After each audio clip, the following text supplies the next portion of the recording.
So this is the first time we've done a topical discussion. In the past, it's always been different sort of groups of emerging managers and endowments and family offices and that kind of stuff. So thank you for joining me in this little experiment. And I think one of the most sort of pressing questions or interesting questions for investors today is, what to do about China. Everybody sees the economy as incredibly successful. It has these great companies.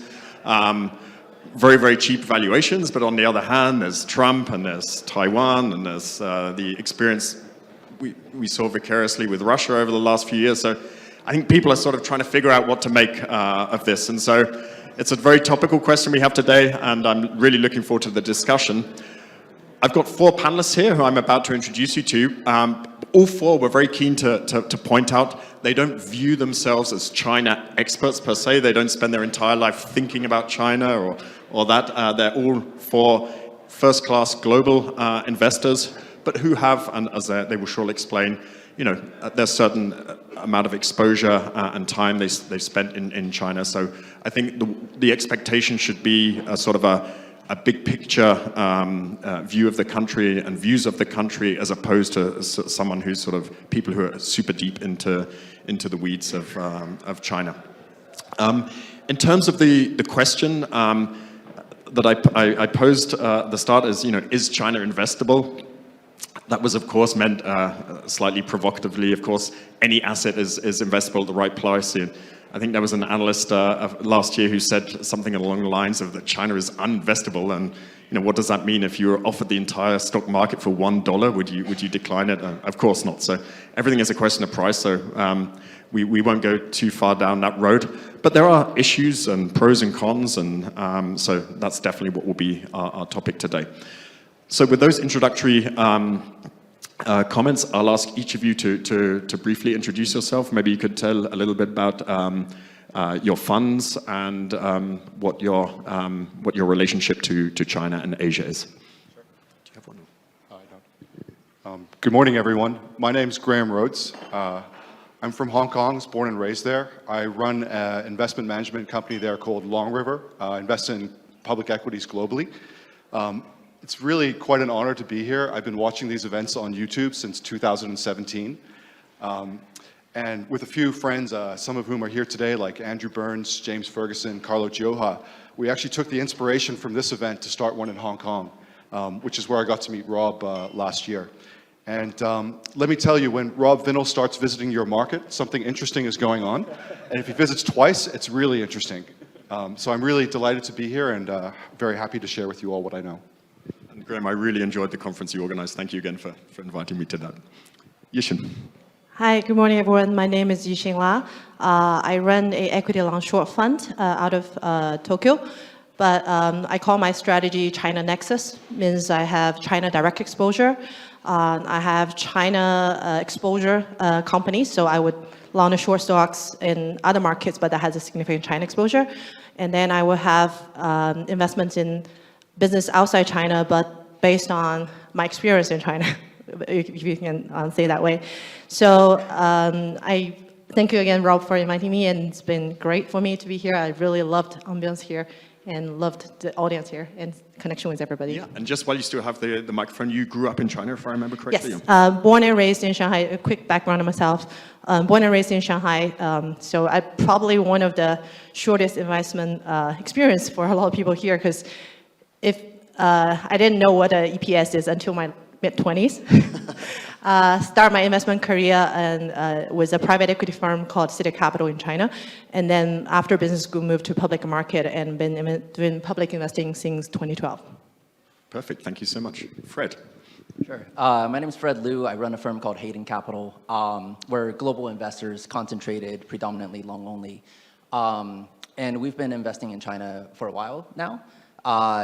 Generally, it has been a lower % of our portfolio, but we really ramped it up in 2022.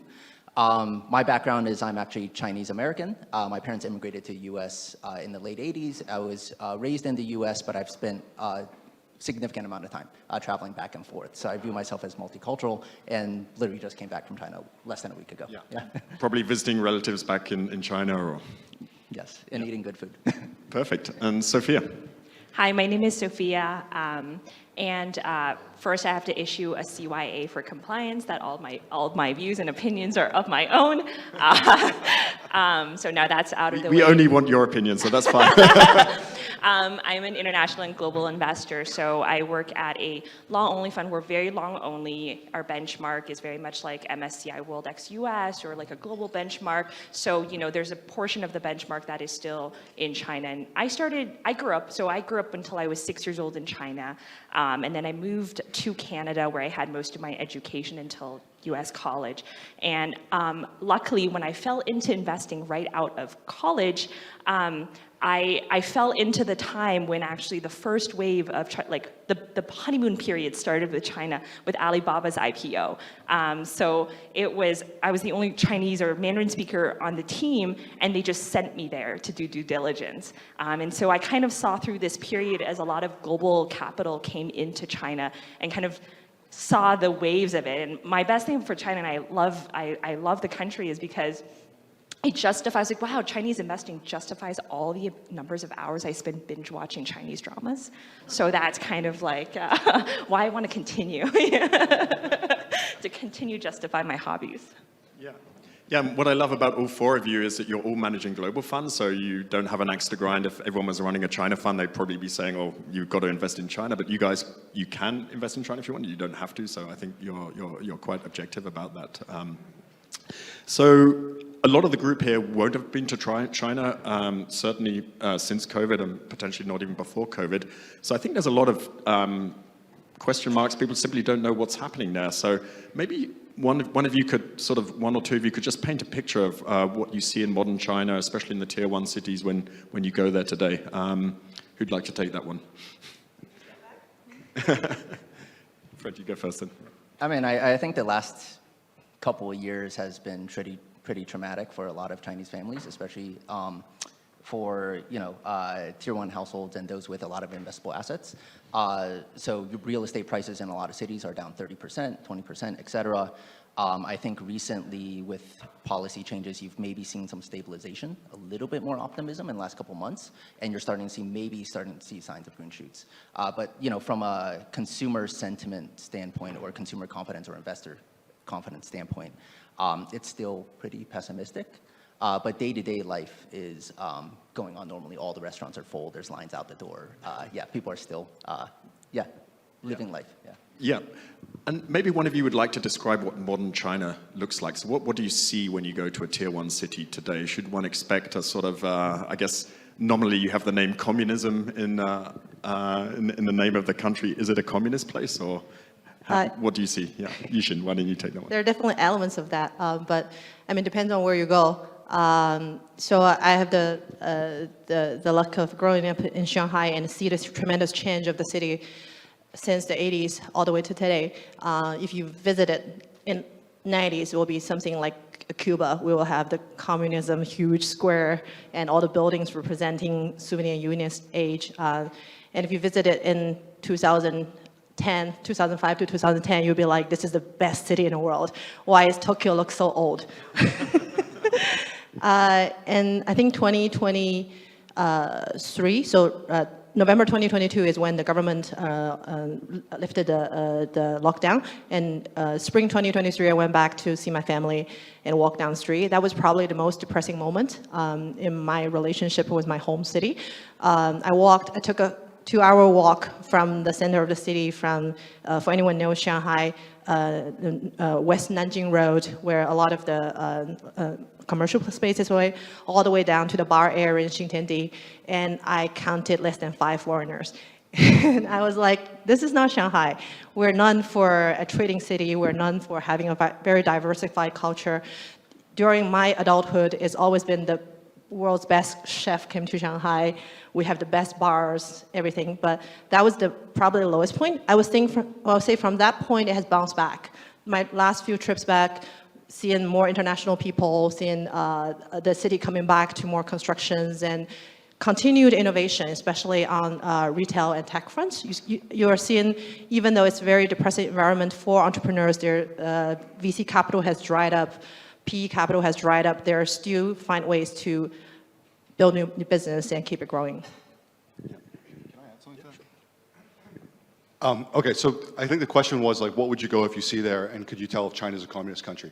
I think it's really important for everyone here who hasn't been to China or who hasn't invested there before to understand the Chinese model of economic development. And the starkest reality is to look at the per capita income of the average Chinese person over the last 30 years and to see how that's gone up. I forget the exact number, but let's say it's 20x. And then to compare that to the MSCI China index, which has been virtually flat over the same period of time. So clearly there's a disconnect between what's been working for society, building a prosperous society, and what's been the return delivered to minority shareholders in aggregate in public companies, because yeah, the latter's kind of sucked. And we were talking about like, is this a communist country? I think first of all, it's important to recognize and at least acknowledge that China is a communist country. This is the governing ideology of the place. And that's how they have operated and built like their structure. And number two, as far as we're concerned, the state still plays like a very important and fundamental role in capital allocation across the economy. So the state every 5 years sets its plans, 5-year plans. They target like different industries or regions for development, and they allocate capital either through credit, tax breaks, or giving out land. And that is why, like, you know, you have 100 plus EV manufacturers, because every local government wants to, you know, develop their own local industry or take advantage of subsidies in one form or another. And I think the disconnect between like what has been very good for the Chinese people and very bad for investors in public companies is that supply comes online very quickly and very fast, but that supply is like the death knell for good returns on equity. So I think that's like a really important point that I want to emphasize. Thank you. Yeah, and maybe just to add, I think labeling countries as communist, socialist, democratic, autocratic, it's very hard because those come with inherent biases about how a system actually works. And so, you know, as an investor, I try to strip away all those titles and see how integrated is this country into the world economy? Are they following laws or rules, and is there like private property protection? And then if I start to go down the checklist, I just try to think about it in terms of aspect of how I can understand it as an investor and facts to make opinions about, hey, what are the things that can generate returns over time? What are the things that are immune to more of that supply dynamics?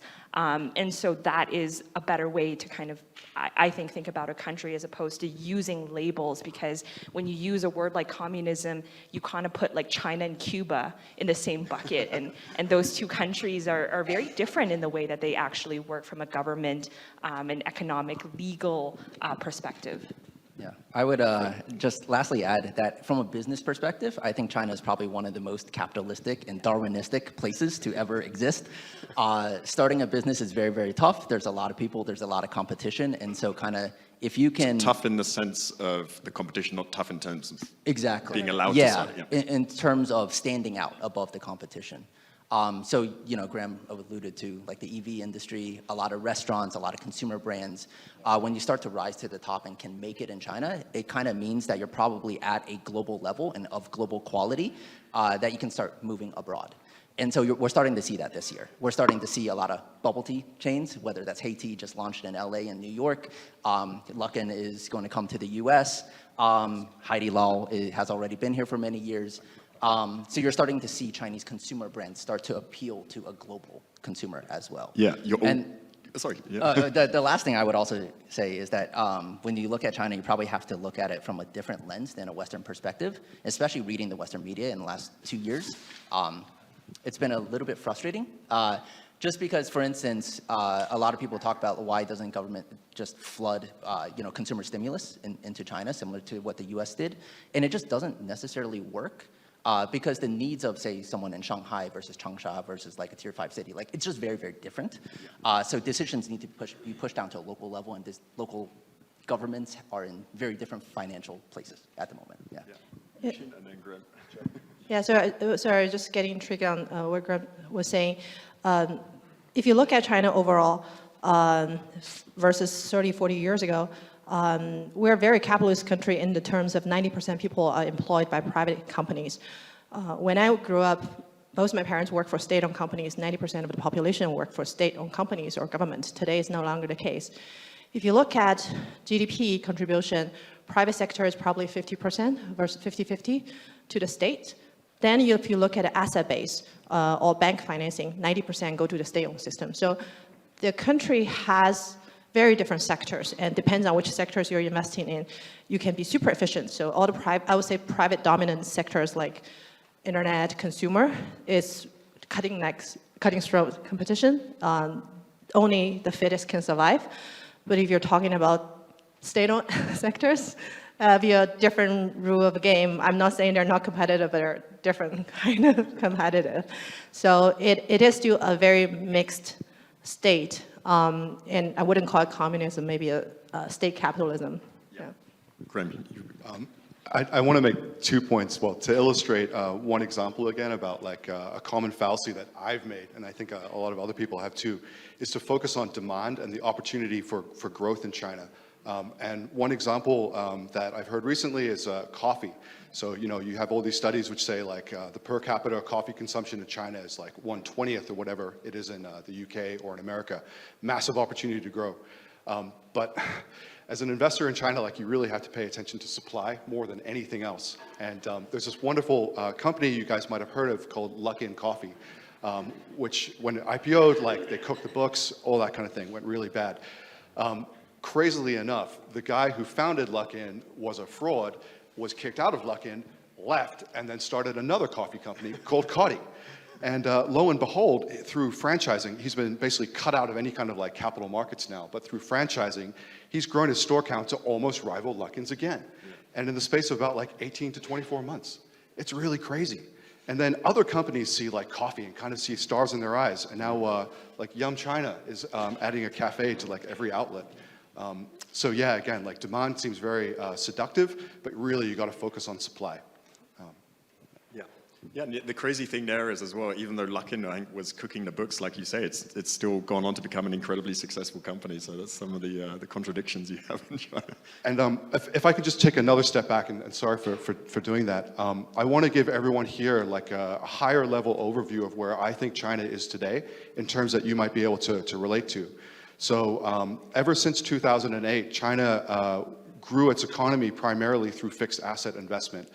Either in infrastructure or residential real estate. The residential real estate market got very overheated, and in 2021, the government finally said, you know, we're going to deflate this bubble and try to transition the economy away to a more healthier footing. So for the last 3 years, China has been undergoing this massive deleveraging. It's been very painful. And the analogy that I think might help you to understand this is to think about the US circa 2010, 2011. So the subprime crisis popped, I think, in 2006, but it took a long time for the US economy to repair its balance sheet.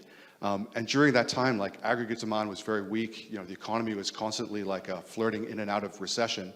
Monetary policy was cut to zero and was having no influence kind of thing. Animal spirits were in the dumps. And that's basically where China is today, like in very, very loose terms. So in addition to like all the things we're talking about, I want you to have that economic backdrop in mind. Because there's definitely some important and very difficult headwinds that China is facing today. Yeah. Without wanting to ask too much of a leading question, but I will do anyway. You know, I think one of the associations with a state-led economy is very slow, inefficient companies. Clearly, that's not the case in China. Maybe you can just describe the dynamism of Chinese companies you see. Sophia, why don't you grab that one? Sure. I mean, I think I want to echo the sentiments of all the panelists up here. It is like the country with the fastest amount of supply growth for any particular sector that I've ever seen. So I'll have an example in autos, actually, because I was having a lot of conversation with auto manufacturers, chip makers, and in particular, how fast the electric vehicle development in China has been. I mean, before, right, Europe, America, on the forefront of electrification. But now if you look at, for every car that is bought, I think in China, something's like 40% of new cars are like already electric. And we're talking this year, more than that, yeah, like we're talking this year, you know, Europe and US actually might go back to more hybrid and even combustion vehicles.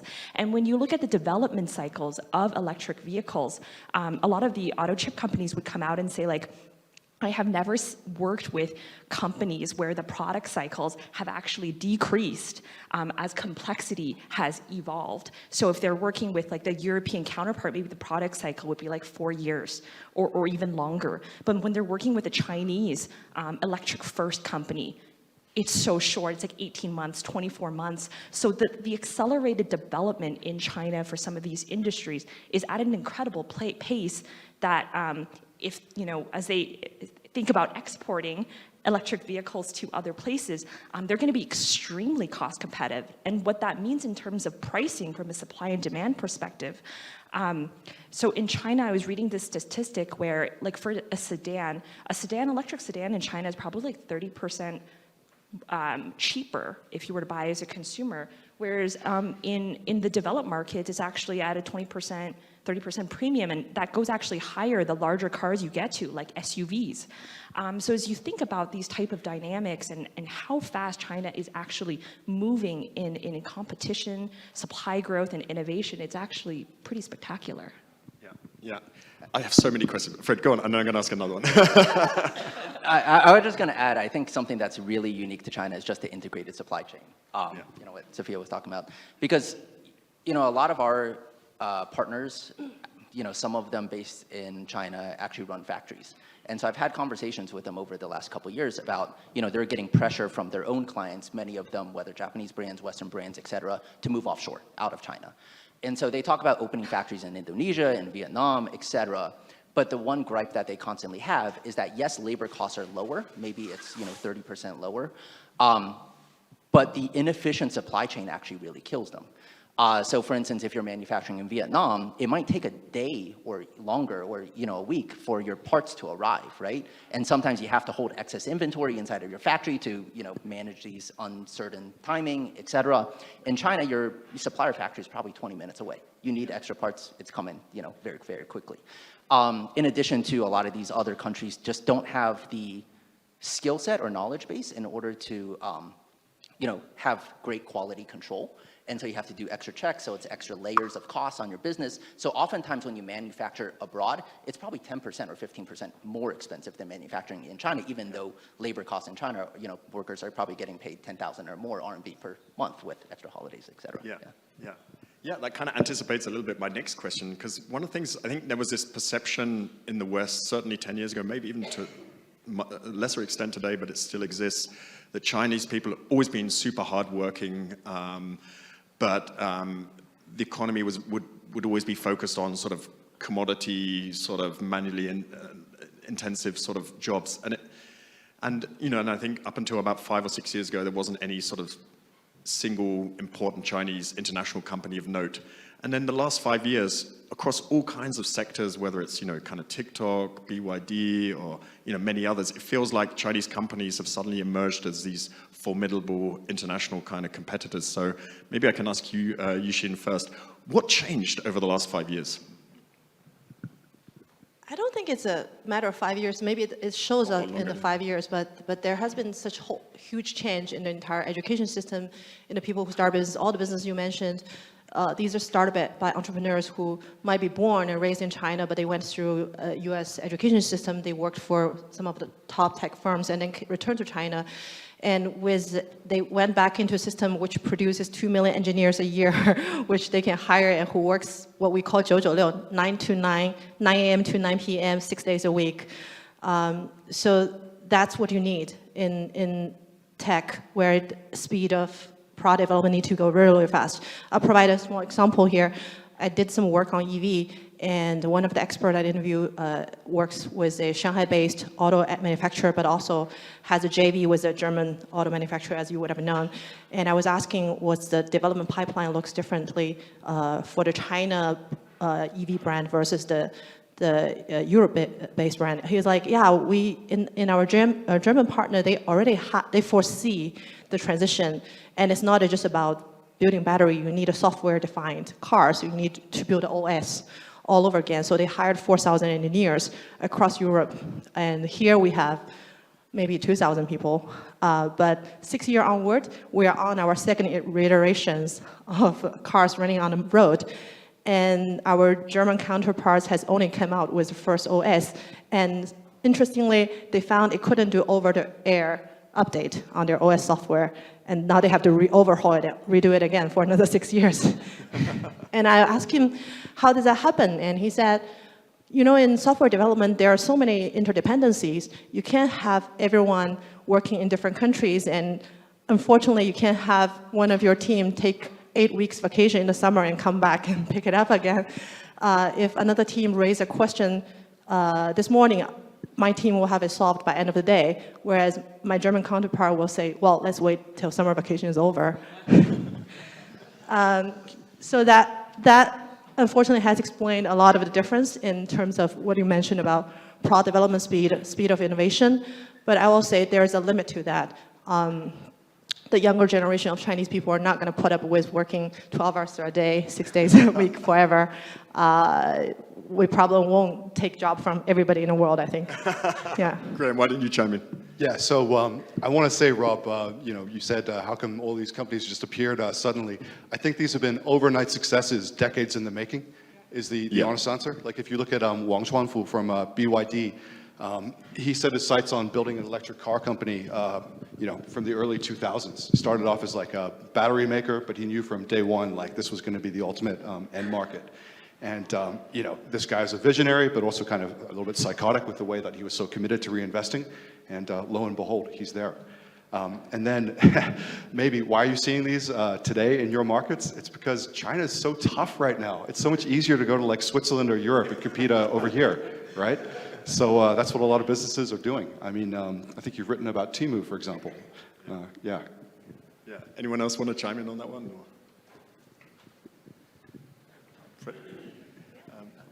Yeah. So it's kind of interesting because in your opening comments, you all sort of described how kind of tough the situation is in China at the moment, which no doubt it is. But then when we started sort of riffing about the companies, I could see your enthusiasm about the competitiveness.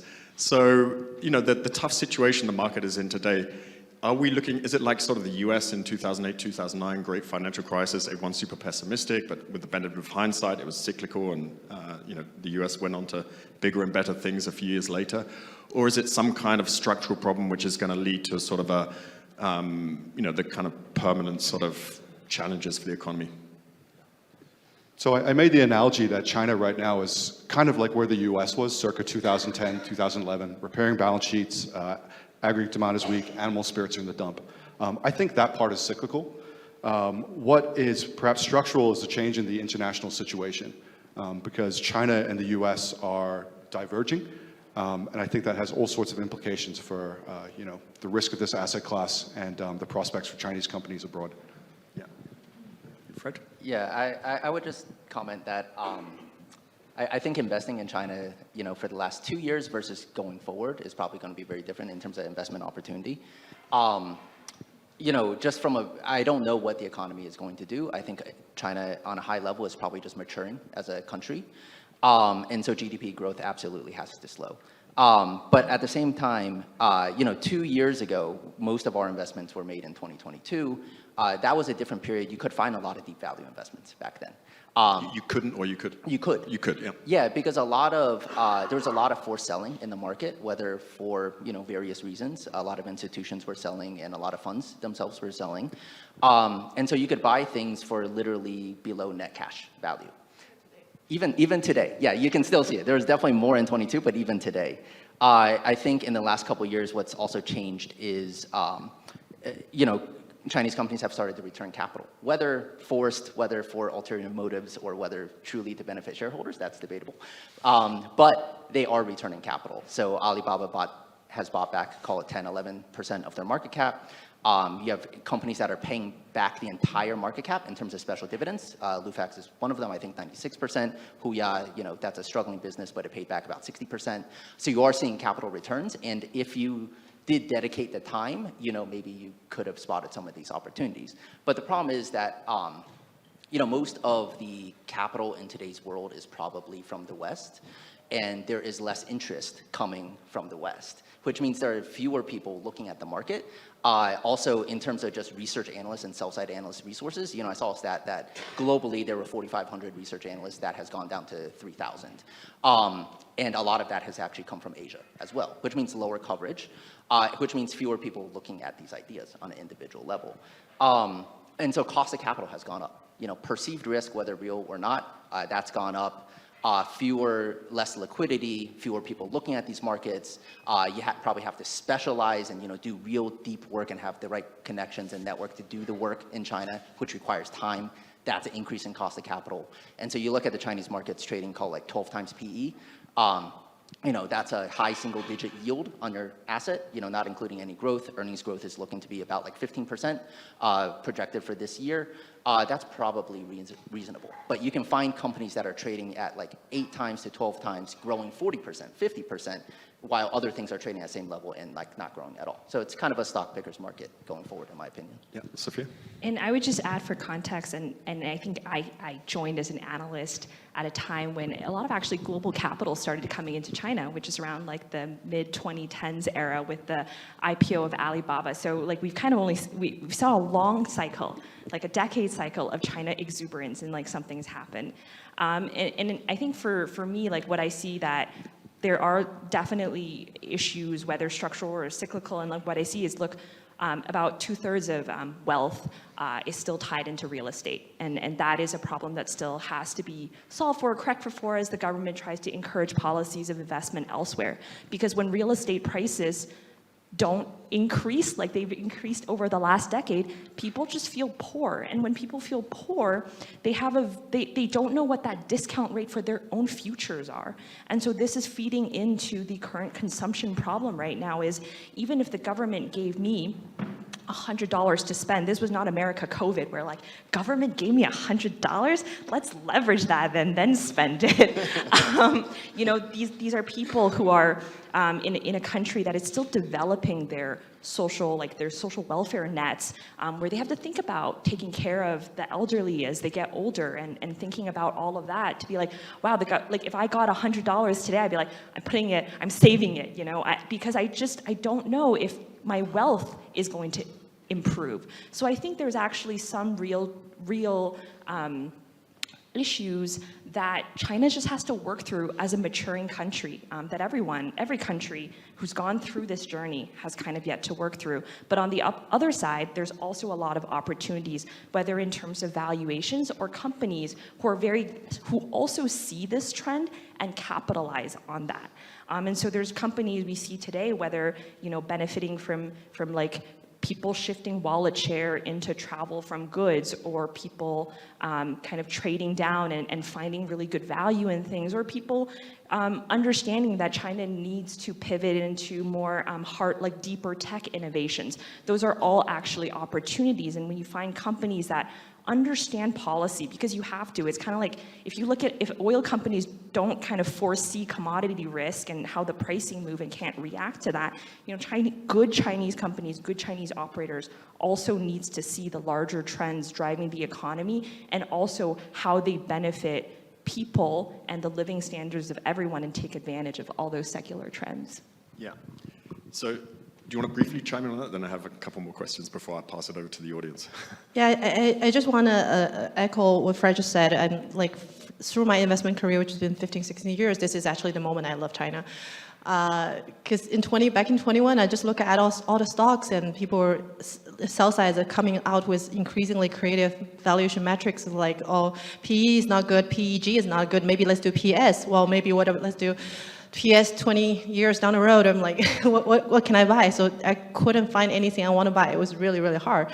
But today when I look at it, and like Rob said, I look at Japanese stocks, I look US stocks and Chinese stocks, that I just have to come back. There's such high quality business trading at such reasonable multiple.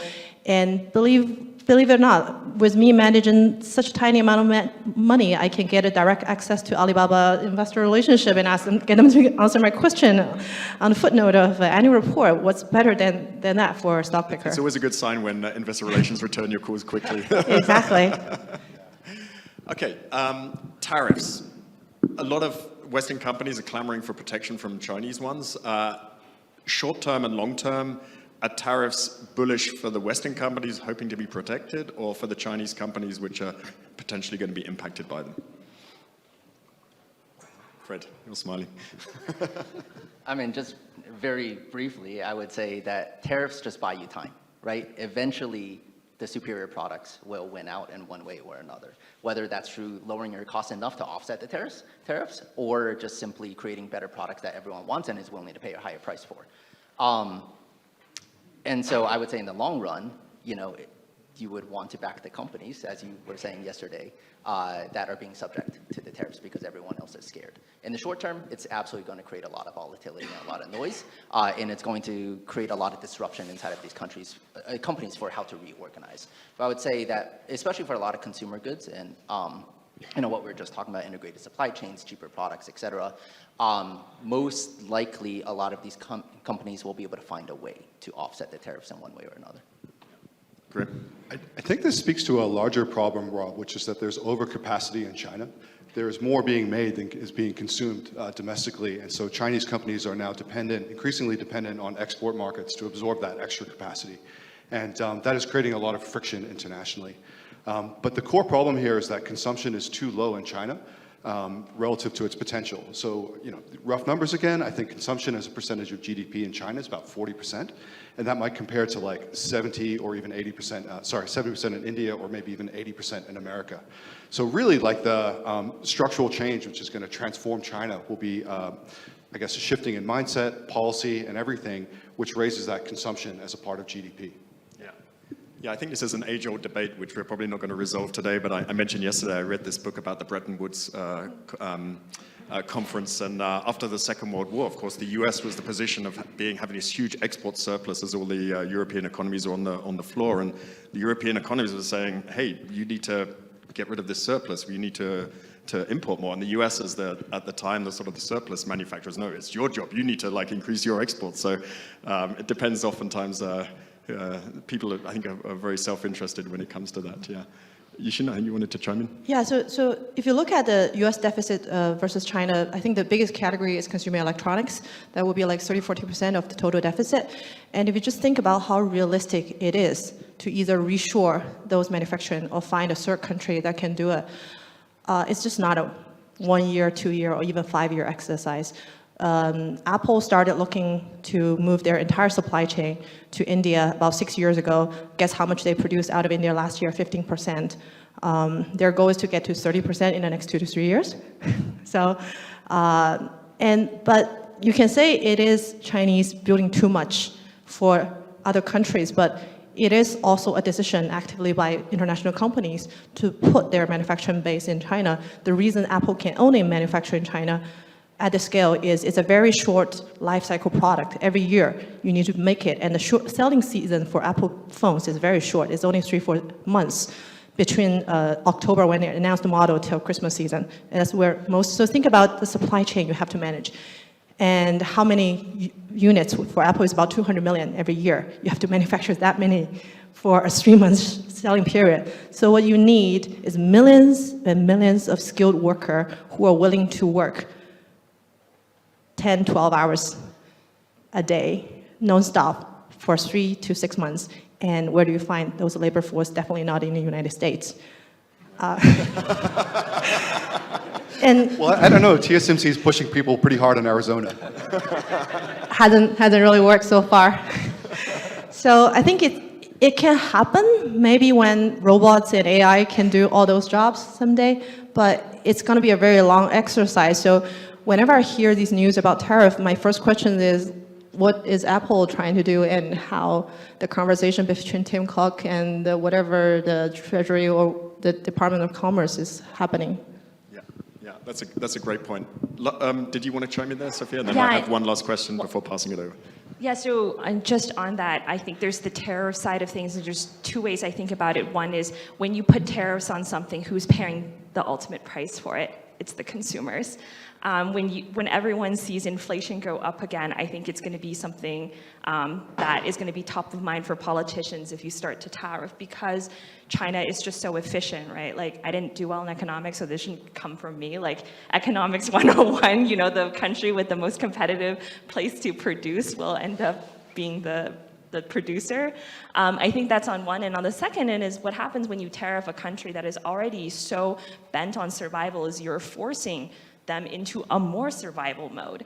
And in Art of War, you said what you don't want to do is you don't want to force them to a place and then take out the ladder, because those people are going to fight to the very death. And so over the short term, it creates a massive volatility. It creates inflation in prices, but on the other end, all the Chinese companies that are going to be tariffed are going to be hell-bent on getting their prices to the lowest possible, even including the tariffs. So over the long run, we are actually making China even more competitive if we tariff them in the way that a lot of economies are looking to do, as opposed to trying to think, how can we make our own companies more productive? How can we make our own people more productive so they can actually compete fairly and globally? Just really quickly, I would say the best example of this, especially from the last administration, the Trump administration, was probably Huawei and the resurgence of Huawei. Because, you know, there were a lot of restrictions placed on Huawei under the previous Trump administration and whatnot. But if you look at the company today, it is thriving. They might have one of the most expensive cell phones out there at $3,000. It's a trifold cell phone. They have, you know, world-leading cars, EVs, for instance. And my point is, like, tariffs or not, if you create great products, people will want them, and you might even be able to command a pricing premium for it. Yeah. And so just focus on bettering your product, and I think China is starting to get to a point where, you know, on a global level, their products are very, very good. Yeah. I think a lot of people would be nodding their heads as you describe the strength of the Chinese companies, but I think a concern would be sort of ownership rights. So how concerned are you when you invest in China of getting your money back? Well, I think that was a very big controversy and point of debate, you know, probably 7-8 years ago, right, with the VIE structure and whatnot. And I think the last 2 years, like I mentioned before, you're starting to see capital returns, and a lot of people didn't believe that you actually could return capital through the VIE structure, which, by the way, capital has been returning through that structure for like 20 years. But, you know, investors kind of omitted that fact. But yeah, you're seeing a lot more capital returns, and yes, it is a different structure, but, you know, at the end of the day, it's just whether is management on your team or not, and do they care about shareholders, and whether I'm a, you know, U.S. company listed in the U.S. or I'm a Chinese company through a VIE structure. If I'm looking to, you know, commit fraud or, you know, screw over shareholders somehow, I'm going to find a way, regardless of the structure, right? So, yeah. So I mentioned before that I'm from Hong Kong, born and raised there. My family's there, so I'm kind of literally voting with my feet, skin in the game, all of that. Honestly, I'm not so worried about the scenario that you're describing, like expropriation or whatever. I'm more worried about like bad management setting my money on fire.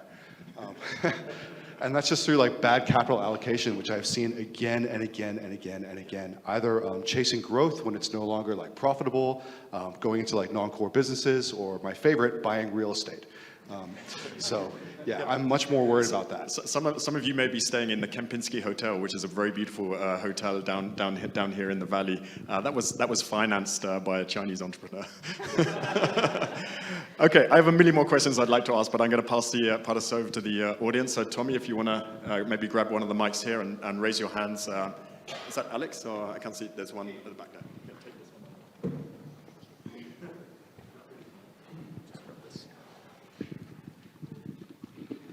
Question from the internet is just, could you comment on demographics? So real headwind, not a lot of desire for immigration to China, so hard how that's solved over the next couple decades.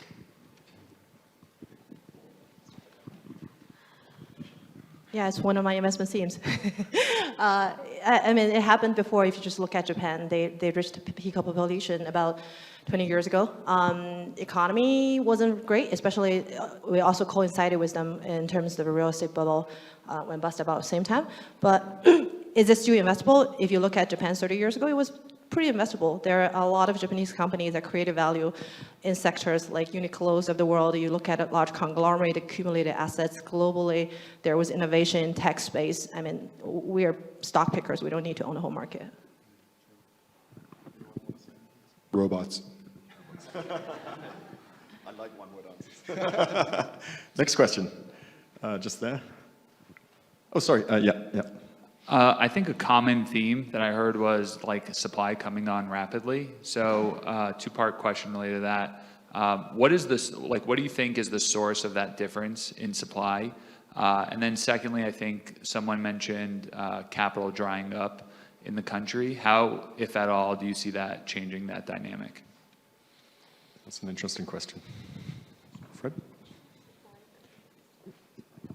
Well, I would say just at a high level, how China typically operates when they enter a new industry is by throwing government support behind the industry to get to because there's a certain level of R&D and fixed costs that you have to cover in order to get to a place where you're competitive on a global level. So if you look at EVs at the Detroit Auto Show, 15 years ago, 14 years ago, people were making fun of those cars because the gaps between the door and the actual chassis was like 2 inches wide, right?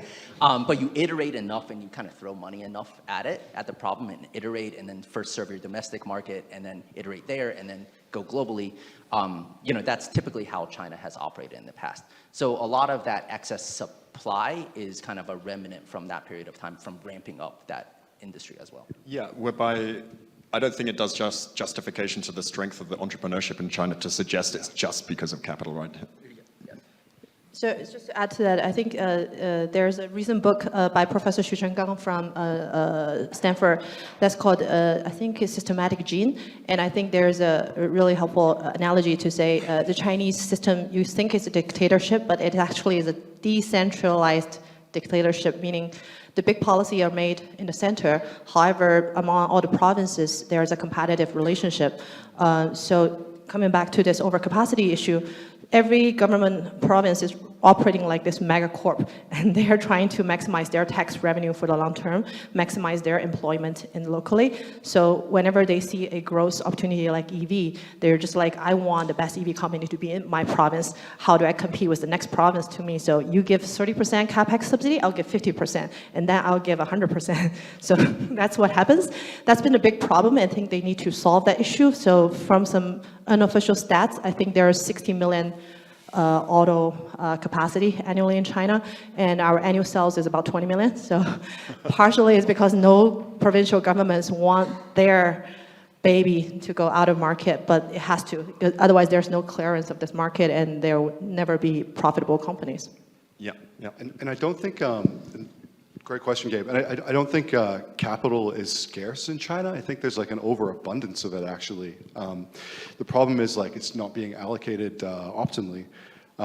So you've probably heard of Evergrande, the property company. You've probably not heard of Evergrande Hangzhi, the Evergrande car company, which I think Evergrande launched as an attempt to get subsidies to keep the real estate business afloat. So that's like an example of where it's not going so well. And then I mentioned before the example of like Coty Coffee, which exploded from 0 stores to almost I think like 16,000 or so in 2 years. And that to me really speaks of like unfortunately like the desperation of some people looking to get a better return on their assets, given how weak their businesses are, maybe how vulnerable their jobs are, or the lack of other alternatives for their savings. Great. And sorry, I'll just add on one point to that supply thing was another anecdote would be the semiconductor industry and the decentralization that was mentioned. It's very prevalent, right? Like there's like a mandate. We got to invest in semis. Every local province is like, oh my God, I need to invest in semis. So they all, put a lot of capital behind building up these fabs. But the thing about China you have to remember is as much as supply comes on really quickly, the environment also can rationalize just as quickly. I think back to the internet days of couponing and consumer subsidization supply in the O2O industry, what it was called in the 2010s. So when local services, yeah. The local services, the online, offline, the local services. There was like Meituan, Ele.me, and a handful, Koubei. Like all of these came up with these. I basically will just pay to get consumer retention, LTV. And in the private side, I was like doing the data. I was like, you know, it started from like maybe like 100 companies or something, and like quickly rationalized, like the second year, like cut in half, and then eventually it became like a 3-player market, and now it's dominated like really by Meituan. So as fast as supply can also come on in China, it can also rationalize itself very quickly through competition because they just can't survive. Great. Over there. So my question concerns more the, as you mentioned, corporate governance and capital allocation as a way of destroying value rather than created in Chinese companies. And I would say, what's your opinion, and do you have any experience with doing activism on Chinese companies? And how is it received? What's the best way to do it? And also non-contested activism, so not Bill Ackman style, rather like more behind the scene and things like that. That would be like. Okay, well, guilty as charged. I started my investing more on the quantitative side, and Hong Kong is just like littered with companies trading like well below book value, high dividend yields, all that kind of stuff.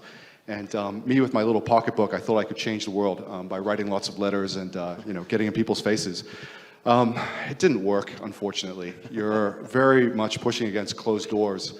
And I think, frankly, a lot of the people in control of the companies I was looking at had incentives other than raising the share price or creating value for me, a minority shareholder.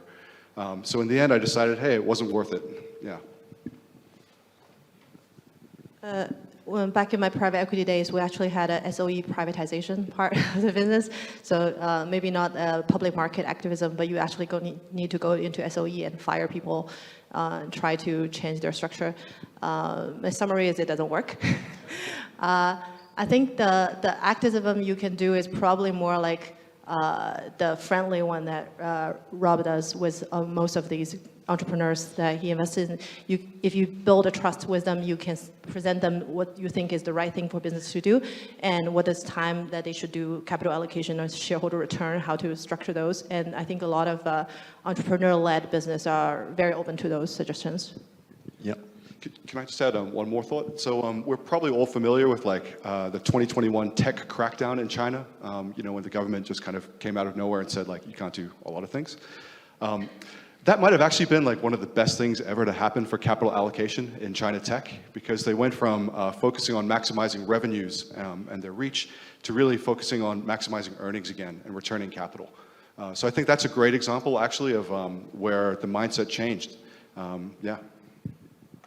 Yeah, I think it's like Will said earlier, if there's a sort of a fundamental openness towards it, there's but if people don't get it or don't understand it, then I don't think hostile activism will get you very far. Yeah. I think we've got time for one last question. Yeah. My question, a lot of media outlets are painting a relatively negative view on China and China economy. I wanted to ask, do you have favorite media outlets or reading recommendations to get a more differentiated view on the Chinese economy? Great question. Yeah.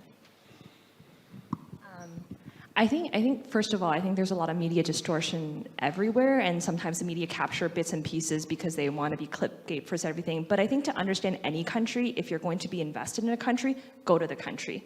Do your own visits, talk to people who live there, and I think that's the purest sense of truth that you can get, because you can remove all the biases, you do the diligence on the ground, and so you don't like, I actually close like half my news sources because it's all very much noise, and just go. Like right now when I go to China, I see the same thing that Fred sees.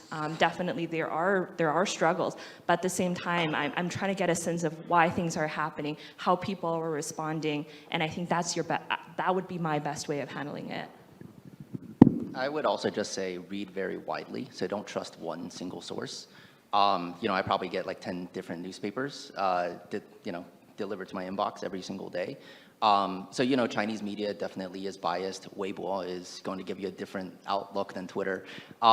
So just read everything and then put together your own perspective on things. And then one, I'd say like Substack that I really love, and I'm not involved anyway, so this is just kind of a plug for them. But Baiguan by Robert. Can you say that more slowly? Yeah, it's spelled B-A-I-G-U-A-N. Guan. It's a Substack. Robert does a very, very good job of outlining what's actually happening in China from a Chinese perspective. The cheeky answer is if you see an economist who speaks and then gets banned 2 weeks later, he's probably saying something interesting. So go check that out. We can talk afterwards if you want the name.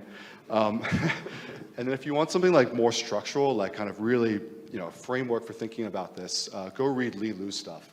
A long time ago, I translated some of his work into English, but recently he put out another piece last month, I think, where he gave some very specific analysis on how he sees China and what he thinks the government should do. So I'd highly recommend that. His name is Lilu. Himalaya Capital. Yeah. Yeah, and I would also give a plug. Fred wrote a letter a few years ago in the context of New Oriental explaining what he thinks Westerners get wrong when they invest in China. So I would definitely give that a big plug as well. Yeah, I think that was from the summer of 2021. And so it's available on our website if